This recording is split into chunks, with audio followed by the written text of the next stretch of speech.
শালবাৰী মহকুমা অন্তৰ্গত গাটি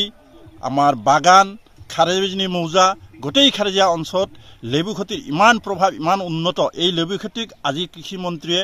জাতীয় ফল হিচাপে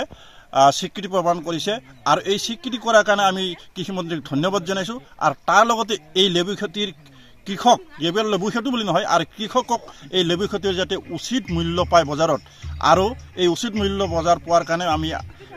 তেওঁক কৃষিমন্ত্ৰীক ধন্যবাদ জনাইছোঁ আৰু লগতে এই লেবু খেতি নহয়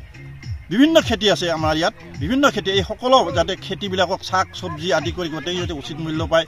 ফুলকবি বন্ধাকবি তাৰ ওপৰত কিন্তু লেবু খেতি শ্ৰেষ্ঠ হৈ আছে আমাৰ গোটেই অঞ্চলত শালবাৰী মহকুমা অঞ্চলত লেবু খেতি শ্ৰেষ্ঠ হৈ আছে আৰু এই লেবু খেতি যাতে লেবু খেতিয়কসকলে উচিত মূল্য উচিত বজাৰ পায় তাৰ কাৰণে আমি তেওঁক কৃষিমন্ত্ৰীক আবেদন জনাইছোঁ। যি ৰাজ্যৰ কৃষিমন্ত্ৰী অতুল বৰা ছাৰে নেমুটেঙা খেতিটো জাতীয় ফল হিচাপে যে ঘোষণা কৰিলে স্বীকৃতি দিলে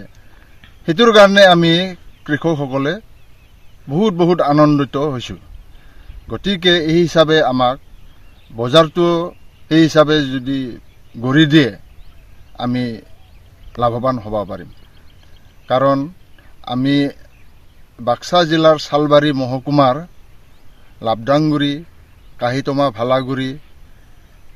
গাটি আনন্দ বজাৰ সেইবিলাক জায়গাত হাজাৰ বিঘাত নেমু খেতি আছে। গতিকে আমি ছাৰৰ প্ৰতি মানে অনুৰোধ জনাওঁ আমাৰ কাৰণে মানে বজাৰটো উচিত মূল্য পাওঁ যেন বজাৰ গঢ়ি দিয়ে সেইটোৰ কাৰণে আমি অনুৰোধ জনাওঁ। হয় আমাৰ এই অঞ্চলৰ মাটি খুবেই উপযোগী মাটি হয় লেবু টেঙাৰ কাৰণে হাজাৰ বিঘা খেতি আছে।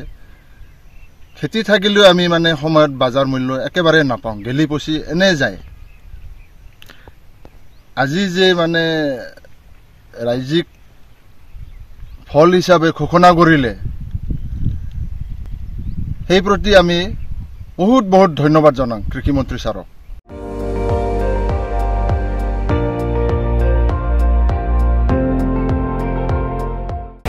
আপুনি চাই আছে ND24 সৰ্বশ্ৰেষ্ঠ নহয় সৰ্বোত্তমৰ দৌৰ।